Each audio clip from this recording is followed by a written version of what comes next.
Welcome back to On Texas Football. I'm Jeff Howe, joined by Gerry Hamilton. Time for this week's edition of the Recruiting Breakdown. And Gerry, anytime we bring you the Recruiting Breakdown here on Texas Football, it's brought to you by Mark Saunders. Absolutely. He's the one guy you need to call for all your insurance needs. Texas All-State agent Mark Saunders serves the Austin and Round Rock area in the entire state of Texas, and he's done so for over 35 years. That means everything from your home, car, boat, to your motorcycle, RV, and ATV. Texas alum Mark Saunders will have you covered. Give him a call today, 512-218-8571. Do what countless On Texas Football community members have done over the last couple of years. That's called Mark Saunders for all your insurance needs, 512-218-8571. Gerry, as you were driving back to the great state of Texas from Florida and letting that Kirby Smart cupcake digest in your system, with Derek Cooper, the newest member of the Texas recruiting class, have you figured out a good comp for him? Because I've watched the video, I've watched different. I can't really come up with one off the top of my head. He's pieces of different guys for me, but there's not one that stands out. You know, somebody on Coffee and Football, one of our posters, LL, I think, said Matt Forte, and that kind of grabbed my attention a little bit.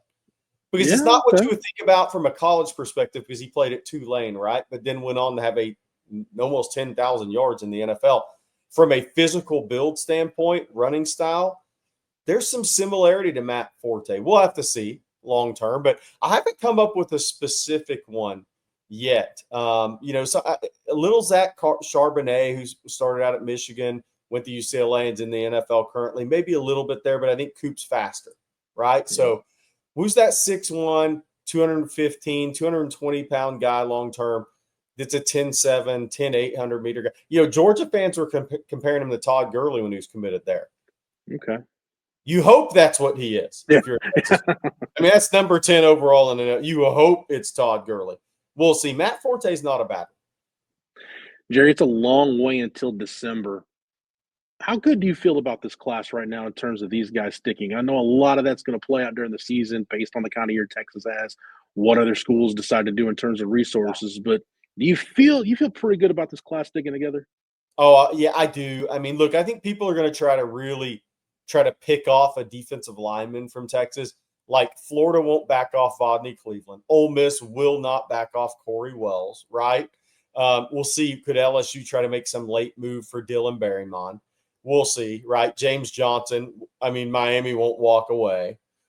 Florida won't walk away.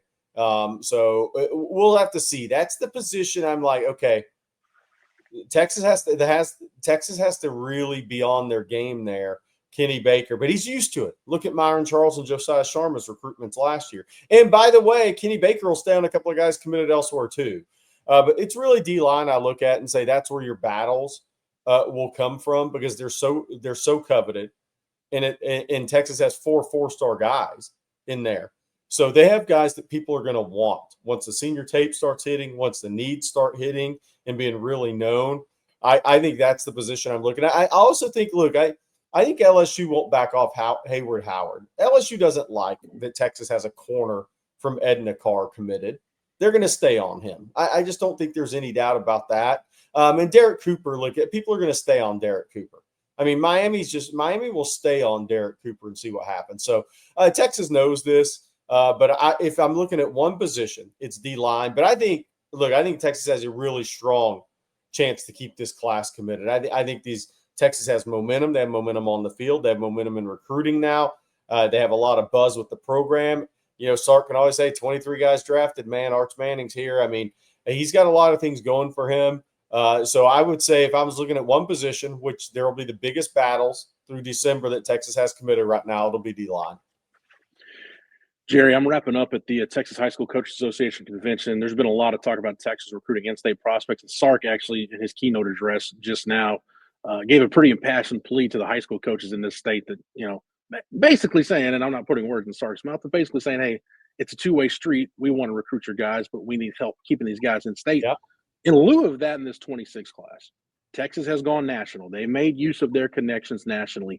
But Gerry, even though this Texas brand has momentum nationally, like I haven't seen this since post-national championship, and we know Mac didn't do everything he could to maximize that. Did you ever think you'd see the day where Texas went into South Florida? And we're talking Dade, Broward County. We're talking Miami, Northwestern, American Heritage, Chaminade, Madonna, big time programs, Big time. and got some of the very best recruits out of the state of Florida, out of South Florida. Do you ever think you'd see a day when Texas did that? I can unequivocally say no, I did not. When the SEC move happened, I knew Florida would be in play because Florida and Florida State and Miami have just been up and down for so long. But no, like I thought Texas could do well in Orlando in the I-4 corridor, which is Tampa. Because unless Florida's really, really good, those kids will leave the state. Auburn had a lot of success. A number of really good ACC programs that had success, SEC programs that had success in Orlando in that I-4 corridor. Okay, but Dade and Broward are two totally different things. Now, what gave Texas hope, I think, is they saw what Alabama and Georgia did there. But those are the two top programs in college football as well. Nick Saban was running one of them. But as long as there's still questions about Miami and Florida State's influx, and there's questions about Billy Napier still to this day, then the state of Florida is there for the taking. I mean, you got to remember, C.J. Baxter was an FSU commitment. Jarrett Gibson was a Florida commitment. Derek Cooper was a Georgia commitment. Those are three running backs. Now, Jacksonville got into Jacksonville for the first time ever and got Jamie French last year over a one-time Alabama commitment, and then Nick Saban retired. So, no, I did not. Not in South Florida. But that's just a totally different game down there. It's been such a stronghold of Miami and Florida State over the years, with the exception of Alabama, Nick Saban, and Georgia coming in to get some really good players when those programs are down or struggling. But this has been an amazing class from that standpoint because, Jeff, you nailed it. American Heritage is quarterback. Chaminade Madonna is running back. Yeah. And James Johnson, who's at Miami Northwestern, he's originally from North Fort Myers, hometown of Deion Sanders, but he's at Miami Northwestern now. I mean, those are three of the bigger programs historically in the state of Florida. No doubt. And Jerry, I think it's worth reiterating, you and I talked about this, probably when I came onto the channel about, hey, and this is just my personal opinion, it's unrealistic to expect any coach, even at the level Sark has Texas right now, to do what Mac Brown did in state 20 years ago, where you just kind of put up that iron fence around Texas and just cherry pick what you want. But Jerry, you gave, and I forget what percentage you said, but it's, if 85 or so percent of your roster is comprised of kids from Texas, Southern California, and then really that I-10 corridor throughout the SEC footprint from Houston on down to Jacksonville, if it's 85, 90% of your roster, you should have a roster that can go compete for an SEC championship and a national championship. Every single year. If 85% of Texas roster comes from Texas, Louisiana, Mississippi, Alabama, Florida, Georgia, and California, SoCal, then Texas will be in the hunt. But they should be a college football playoff team every year, because that means at the level Texas is recruiting, that they have one of the 5 most talented rosters in the country. I'm on record. If I'm wrong one day, I'll say I was wrong. I don't think I'm going to be wrong on this. If 85% of your roster is from those states, then I think Texas is in a prime position to be a fixture in the college football playoff. And if you're a fixture in the college football playoff, it's just a matter of time until you bust through the door and win one. Jerry, let's go back to California real quick. Devon Benjamin, the safety out of California, he's next to decide, at least in terms of scheduled commitments, scheduled announcements. Texas, Oregon, Michigan's been hanging around this one. North Carolina, Bill Belichick and company, they're on the periphery. We know Oregon's been on him the longest, Jerry. This thing's got some runway a little bit, but where do you think Devon Benjamin's recruitment stands right now? Yeah, there's some reports. Look, it's Texas. It's Oregon or Michigan, right? Texas is all in on this recruitment. Are they going to get him? We'll see. There's 9 days left till at least 9 days. He may be August 5th. We'll see if it's August 2nd or 5th. He wears number 5, by the way. Oregon's been on him such a long time. I give them an advantage until he announces for somebody else. So we'll see. But I can tell Texas fans this. Texas is doing everything they can, because the guy's, I think he's a tremendous football player, and they know he's a potentially great defensive back. So Texas is all in on this. And we'll see which way it goes here in a few days. But I give Oregon the advantage until he announces for somebody else. But I'll also say this. Even if he announces for somebody else, not one Texas will walk away from if they don't win it initially. Right. I think it's key to mention there, Jerry, when Dwayne Akina came on the staff, we heard Donovan Webb and there were some other names at safety, but the two guys that shot up the board when Dwayne Akina came back to Texas were Devon Benjamin and Yaheem Riley. Yeah. Really came out of maybe just guys that were kind of on the radar a little bit to at the top of the board. I think that's why you're exactly right, and it's worth repeating. Regardless of his announcement on August 5th, it's going to be one that Texas is in until the end. When a defensive back makes an unofficial visit to Texas, and the one thing CJ Vogel, myself, we were told twice, he was the most impressive DB on the board that Texas had on campus since Sark's been the head coach. You don't walk away from that guy if you don't initially win the recruitment. No chance. And you know what? That guy, extremely impressive to the Texas staff, and there's a reason they're fighting for him. Jerry, Mark Saunders is also impressive. Let them know one Yes. more time why they need to get with Mark Saunders for all of their needs. 1, Texas alum. 2, 35 years of experience. 3, he's in the Austin and Round Rock area, the entire state of Texas. That means he's the guy you need. 512-218-8571. Everything from your home, car, motor, boat to your motorcycle, RV, and ATV. If you got one of those for hunting or off-road purposes, call Texas All-State agent and Texas alum Mark Saunders today. 512-218-8571. Many on Texas football community members have done so and are very pleased. Jerry, we'll wrap this up with, we kind of hit on this a little bit earlier in the show, but you look at some of the head-to-heads Texas has won in this recruiting cycle. It's gone a long way from trying to flip guys from Baylor or Texas Tech or TCU, with all due respect to those programs. Jerry, you're going head-to-head with Kirby Smart, with Dan Lanning, with Kalen DeBoer, with Lincoln Riley, and you're winning those recruitments. Sark has won his fair share. I know everybody looked at the graphic and looked at it a couple of weeks ago when those decisions weren't going Texas' way, but now you look at this class year with 21 commitments, there's definitely some feathers in the cap of this staff for some of the recruitments they won. Let's run this down. Quarterback Diabell. Georgia tried to come in and flip him. They weren't having it, and then they got Jared Curtis back. But so Georgia tried to come in, but Diabell, really, that was Texas over Penn State and LSU. Derek Cooper, a one-time Georgia commitment, right?